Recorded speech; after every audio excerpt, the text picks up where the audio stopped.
गंगा नदी के किनारे एक साधु ध्यान लगाकर बैठे हुए थे। तभी एक बाज वहां से गुजरा और उसने एक चुहिया को साधु की गोद में गिरा दिया।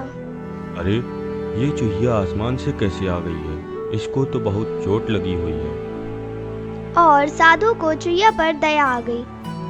उन्होंने कुछ मंत्रों का उच्चारण किया और चुहिया छोटी सी बच्ची में बदल गई।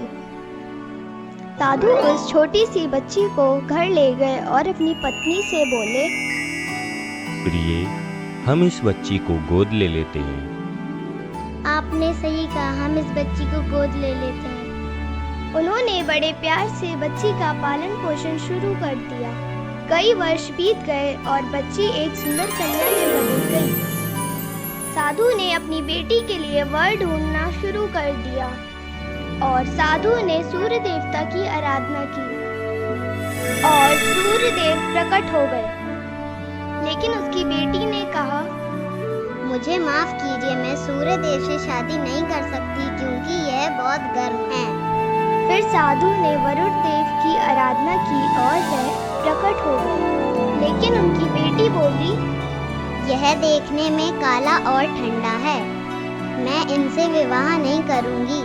तब साधु ने वायु देव की आराधना की। लेकिन उनकी बेटी ने इनकार करते हुए कहा कि वह हमेशा चलते रहते हैं। तब वायु देव ने कहा कि आप पर्वत के पास जाएं, क्योंकि वह बहुत मजबूत है। इसलिए साधु पर्वत के पास गया। लेकिन उसकी बेटी ने फिर से इनकार करते हुए कहा कि मैं इनसे विवाह नहीं कर सकती क्योंकि यह बहुत कठोर हैं। तब पर्वत देव ने कहा कि आप चूहे के पास जाएं, क्योंकि चूहा नरम होता है फिर भी पर्वत में छेद कर देता है। इस पर साधु ने सोचा, ऐसा ही होना था। उसने तब उसे फिर से चुहिया बना दिया और चूहे से उसकी शादी कर दी। इस कहानी से हमें यह शिक्षा मिलती है कि भाग्य हमारी जिंदगी में एक महत्वपूर्ण स्थान रखता है। एक बार की बात है जब कुछ बढ़ई एक मंदिर बनाने में व्यस्त थे। उनमें से एक बढ़ई एक बड़े लकड़ी के टुकड़े को 2 हिस्सों में काट रहा था। भाइयों, धूप बहुत ज़्यादा हो रही है, क्यों ना हम लोग आराम कर लें। उसके बाद में जैसे ही धूप थोड़ा कम होती है तो हम वापस काम करने लगेंगे।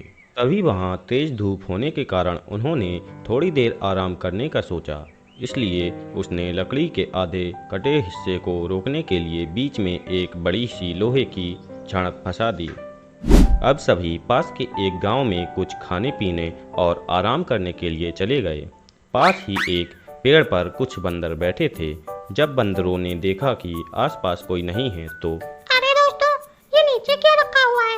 हम लोगों को नीचे जाकर देखना चाहिए। वे पेड़ से नीचे उतर आए। उन्होंने वहां औजारों के साथ खेलना शुरू कर दिया। उनमें से एक छोटा बंदर, जो कि हर चीज को लेकर बहुत उत्सुक था, उसने बड़े लकड़ी के टुकड़े पर बैठकर एक हाथ से उस कील को खींचना शुरू कर दिया जो बढ़ई फंसा कर गया था। जब वह नहीं हिली तो उसने दोनों हाथों से पकड़कर हिलाना शुरू कर दिया। उसने यह ध्यान नहीं दिया कि उसकी पूंछ कटे हुए लकड़ी के टुकड़े के बीच में लटक रही है। अचानक कील निकल गई। तभी बड़े लकड़ी के टुकड़े में जोर से आवाज़ हुई और वह एक साथ बंद हो गया। उसमें बंदर की पूंछ भी दब गई। बंदर दर्द के कारण जोर से चिल्लाया, मेरी पूंछ, मुझे बहुत जोर से दर्द हो रहा है, कोई मुझे बचाओ। दूसरे बंदरों ने पूंछ को खींचकर बाहर निकालने की कोशिश की, लेकिन सब बेकार हो गई। अंत में बहुत मुश्किलों के बाद वह बंदर आज़ाद हो गया, लेकिन उसकी पूंछ हमेशा के लिए कट गई और बंदर बहुत दुखी हुआ। मेरी प्यारी पूंछ, मुझे ऐसे नहीं जाना चाहिए था। तो बच्चों, हमें इस कहानी से यह शिक्षा मिलती है कि किसी भी वस्तु के लिए अत्यधिक उत्सुकता भी हमेशा अच्छी नहीं होती है, अन्यथा इसका परिणाम दुखदायी होता है। बहुत समय पहले एक तालाब में 3 मछलियाँ अपने अपने परिवार के साथ रहती थीं। वे तीनों अच्छी मित्र थीं। उनमें से एक मछली साहसी थी तो दूसरी मछली बुद्धिमान थी तीसरी मछली भाग्य पर भरोसा करती थी। एक दिन कुछ मछुआरे तालाब पर आए।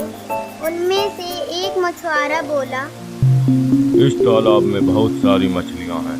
हम यहाँ कल आकर सभी मछलियों को पकड़ लेंगे और अच्छा मुनाफा कमाएंगे। जी सरकार, ये बात तो आपने सही कही है। यहाँ से मछलियाँ बेचकर हमें बाजार से बहुत सारे पैसे मिलेंगे। उसी समय दो मछलियों ने उनकी सारी बातें सुन ली। हमें यह बात बाकी मछलियों को बतानी चाहिए। उन्होंने जाकर सभी मछलियों को इकट्ठा किया और कहा, हमारा जीवन खतरे में है। अच्छा यही होगा कि हम यह तालाब छोड़कर किसी सुरक्षित तालाब में चले जाएं। इस पर पहली मछली ने कहा, हम यह तालाब छोड़कर कायरो की तरह क्यों भाग जाए? यह हमारे पूर्वजों की जगह है और हम इस तालाब को छोड़कर नहीं जाएंगे। दूसरी मछली ने समझाने की बहुत कोशिश की, लेकिन सब व्यर्थ गया।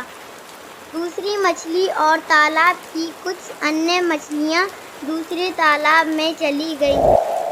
अगली सुबह सभी मछुआरे तालाब पर आए और अपना जाल बिछा दिया। अरे मछलियों, आज तुम हमसे नहीं बच सकती। तुम हमारे जाल से भाग नहीं पाओगी। मछुआरों ने पहली मछली व तीसरी मछलियों के साथ एक बड़ी संख्या में अन्य मछलियों को भी पकड़ लिया। पहली मछली को खुद को बचाने का एक जबरदस्त उपाय सूझा। वह मरने का नाटक करने लगी। मछुआरों ने उसे सचमुच का मरा समझकर वापस तालाब में फेंक दिया, क्योंकि उन्हें मरी हुई मछली नहीं चाहिए थी। अरे ये क्या, ये मछली तो मरी हुई है। इसका हम क्या करेंगे? इसे वापस तालाब में फेंक देता हूँ। अब जाल में तीसरी मछली रह गई थी।